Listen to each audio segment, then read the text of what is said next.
Good Hey. morning, guys. Thanks so much. Gary, I wanted to start with you. This show is it's so unlike what we've seen in spy shows before. It's not Mission Impossible. It's not, Jason Bourne. Is that one of the reasons that you were attracted to this show because it sort of showed maybe the real world of how spycraft works? Yeah, yeah. I mean, I was saying earlier that yeah, it's very, we can relate to the people. It's not, casinos and fast cars and you know, exactly. It is a genre that we're familiar with, but Mick Herron, who wrote the books, shows based on these books, has sort of taken that world and turned it upside down.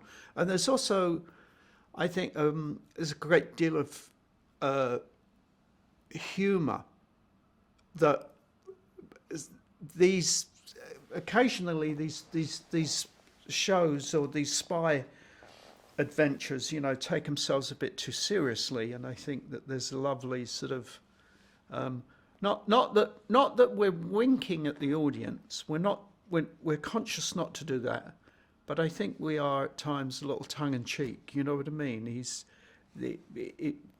that I think it's that fine balance where there's the absurd, and we just don't want to, we just don't cross the line. But I think that's what's particularly refreshing about it, and I think why people are sort of tuning in and they like it, because it is an unusual, it's a different view, a different look at the spy world.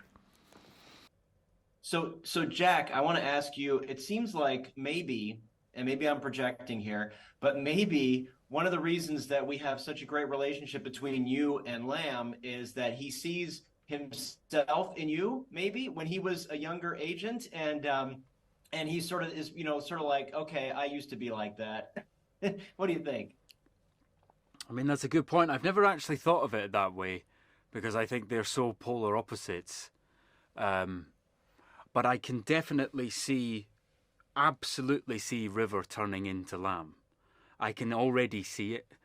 He's quite away from it, but I can see it. I can see him doing it. So, but I have difficulty imagining Lamb as River. I have because he's so set in stone, Lamb.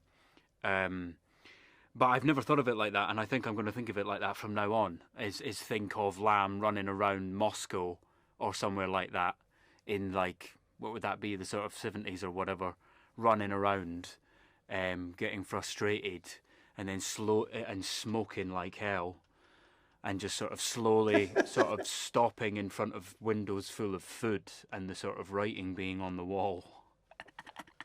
You know what though? It's interesting that cynicism is contagious. I could, and I, and it, he's primed for it, because River has, there is a slight cynicism that he's picking up, and he has the sarcasm.